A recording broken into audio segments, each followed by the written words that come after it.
Hi, welcome to the tutorial and makeup session for the 2019 to 2020 Aberdeen Central High School Professional Development, Google Classroom, and G Suite integration. This is session 4, which will be focused on just two of Google's minor applications, those being Google Maps and Google Drawings. So our objectives here, we're going to understand the role of several interactive minor Google applications, describe the possible use of several minor Google applications.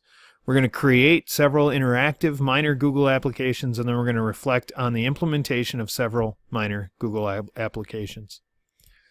So the last session that we had, we went through how to create a Google form. The way to create maps, specifically My Maps, is done through a similar format. So we will go ahead and go up to the 9 dots and go to Drive. We're going to open up a new tab. Immediately go over to the left where it says New. Click on New, go to More, and then go to Google My Maps. Now Google My Maps is different than Google Maps. You have the opportunity to create your own custom maps with different layers on it to illustrate change, to demonstrate different groups of people. You might even have an interest in maybe mapping out a section of land based off of geometry. All of those can be done via Google Maps. So the basic features are there are different layers. You can import information from a data table. That's found right here if you have a spreadsheet or anything else. You can also create lines, markers, directions, etc. And then finally, you can have multiple people working on it at the same time, so you can share it just like others. Now, let's say that we want to focus in on South Dakota, and we want to draw a map to Ipswich, South Dakota. So for this one, I'm going to put My Maps, example My Maps, so I can always rename things in the upper left-hand corner. All right, and I can add any type of description that I'd like. Now what we're going to do is we're going to click on Untitled Layer, and this is going to be Layer 1. Maybe we're going to do a longer trip, and we're going to take a trip to Rapid City from Aberdeen. So let's say Layer 1. This is going to be leg 1. And I can always rename this. I can delete it, whatever I'd like to do. Now that I have this checked, okay, I can draw a line. I can add directions. I can measure things in areas. Okay, I'm going to add a marker. Click right here. I'm going to go point 1. This is Aberdeen, South Dakota. Whoops. And this is the starting point. Now what's really interesting is you can do several different things. You can change the name and description, what you want to appear. You can click on adding an image. We're going to click OK. And then from here I have several different options too. I can change the style, okay, different colors. If I would like to change the icon, they have just a plethora of choices here. Maybe we'll put the house since that's where we're starting. Okay, lots of different options there. We can edit it, add a picture, get directions to there, and it gives us our longitude and latitude. Now, we wanted to do leg 1, so maybe leg 1 takes us south. So we're going to add a line, okay, driving route in this case. We're going to click the map at the starting place. And then we actually have the ability with the right mouse to scroll, and we're going to go all the way down to the interstate right here.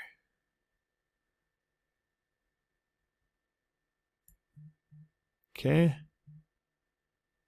Whoa, getting a little crazy here. All right, so there's leg 1. Now if I wanted to add another layer, okay, I have leg, I can add, and in fact, if I just go to directions, it's probably going to already name it. So I'm going to add another driving direction. We're going to start here. And we are going to head all the way to wall because we need to get a drink of water.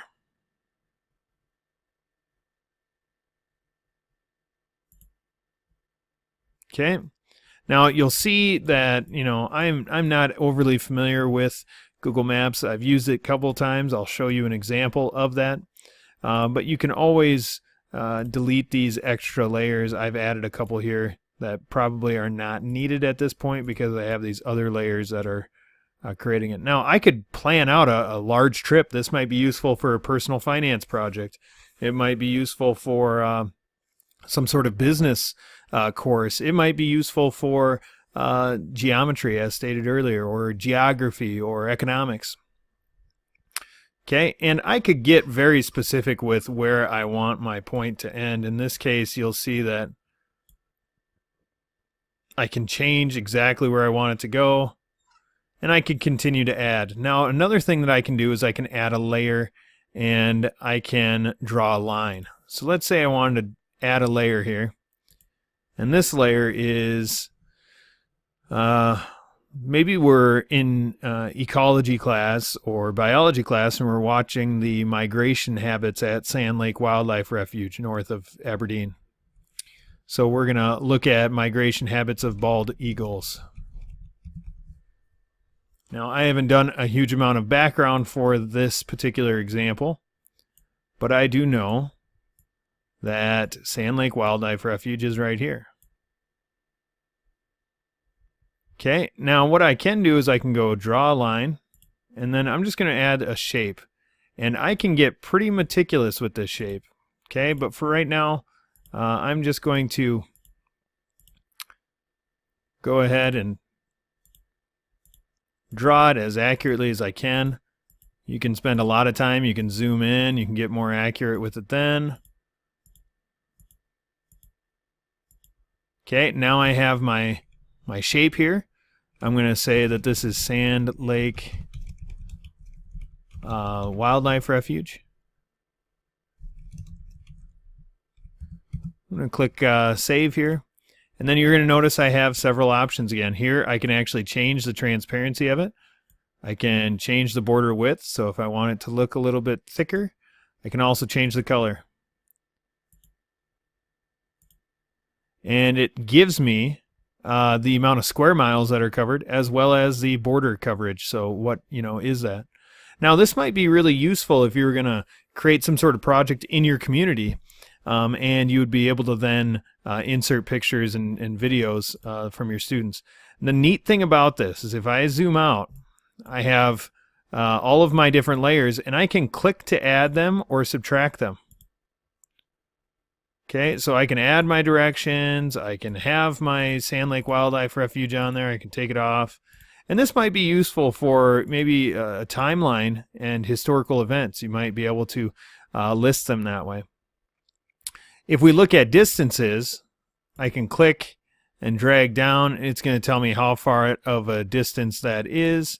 Now that's going to be really close to as the crow flies rather than mileage, but that is an option. You can also look at adding directions. So you can specifically say I want to drive, bike, or walk from this location to another. This might be a neat opportunity for you to do another, mapping or guidance project, being able to explain yourself, communication skills within your class. Now, you can preview it. So if you click on preview, it's going to show you not so much the editor base, but it's going to show you a map that looks a lot more similar to maybe what you've seen in Google Maps itself. You can, of course, here click on the satellite versus the topographical that we were looking at, and you can see the things, the same layers. You can click through the layers. You can make them disappear. Okay, all very, very useful types of things.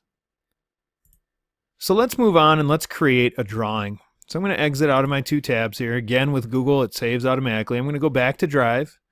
Again, if you weren't at your Drive, you could click on the 9 dots up here, go to Drive. I already have that tab open, so I'm not going to need to. You can go to New, click on More, and then you're going to go down to Google Drawings. Now, Google Drawings gives you the ability to create an image that you can then import to all of the different Google applications. So Google Docs, Google Sheets, and Google Slides. If you want to think about this as Microsoft Paint, you can. It isn't quite the same, but it does follow the same principles as the other Google applications. So we have our title here. We can go example drawings. And then we have our file or menu here. Okay, very similar to some of the others.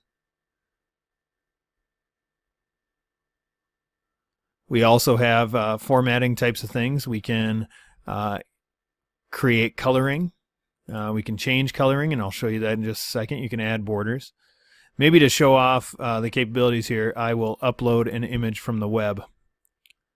And we will go back to African elephants as our example. And we will, let me just scoot this over. Selected one. I could select multiple. I don't need to right now. And it's going to create that image here. Now, if you just inserted that directly into Google Docs, you wouldn't be able to change the coloring. You wouldn't be able to add word art or anything like that. So that's why you're going to create a drawing. This can be done in Google Docs as well. So keep that in mind. I can crop if I need to. I can go to format options and I can recolor it. So maybe I want it to take on a different hue. Maybe I want to, if I can try to find something, maybe sepia. There we go. I can make some other adjustments. I can make it transparent. I can change the size. I could lock the aspect ratio. Some of you that are familiar with maybe stronger programs like Adobe, Photoshop, and those types of things, this is not going to give you those same abilities, but it does give you quite a few different formatting options that you might be familiar with if you were using Google. I have a reflection that I've just added there. I, of course, can work on this with multiple people at the same time. I can insert a comment off to the right. Check this out. And then whoever comes in, whoever I've shared it with, would be able to see it. I can always click back to reset the image. And I can click on here. I could add borders. I can change the thickness of the border. I could change the type of border. I could add a hyperlink if I wanted to. I could add a text box. And again, with the text box, once I have it highlighted, I can change to any one of those fonts that I've downloaded and installed in my Google. So here's a good example of being able to use those fonts that we had already added. I can add a shape equation if I'd like to, all sorts of different things, very similar to what you might see in Microsoft Word. I can draw lines. I have a variety of different line options. I have spelling. I also have Explore and Dictionary, which we looked at in Google Docs. And of course, I can track my changes. So you'll see right here, I added that. I changed the color. And if I wanted to go back to something, I definitely could. As we highlight, I can also insert a chart, a diagram, those types of things. If I wanted to, I could select my text and then hold down Control and select the picture, and you'll see that both of them have outlines. I could right-click, and I can rotate here. I could rotate both of them. I could align them horizontally, vertically, and I can group them. So when you group something, just like in Microsoft Office, you are actually going to link them together. I can still edit this, but now if I move, whoops, I undid my work. That's why.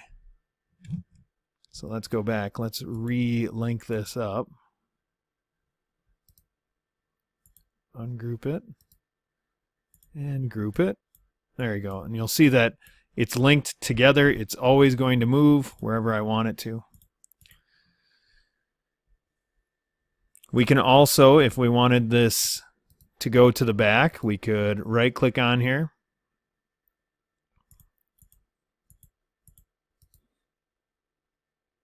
And we can rotate, we can center, and I think it's because I have it grouped I'm not able to send that one to the back, so let's try that again. Yeah, and I can click on order and I could send to the back. Now that's going to put it behind any other image, but if I have multiple images on there, I can have them all going at the same time. So let's look and just kind of recap. These are two minor applications. There are others. There are other third parties, but there is Google Sites, which you can create your own email, or sorry, your own website. And that is pretty basic, but it does have some wonderful opportunities for you to be able to create a website in your class. I've oftentimes used them as a portfolio for my students. So remember that for the next time, you'll need to create a mind map and a drawing assignment, and create the finalized draft that you want them to turn in. Specific to your content area, and you need to submit that via Google Classroom. And then I'd like you to reflect on the specific goals and challenges of utilizing Google Classroom and submit it via Google Classroom. This will be our last journal response. This will also be our last bit of assignment. So thank you very much for your time, and good luck using Google.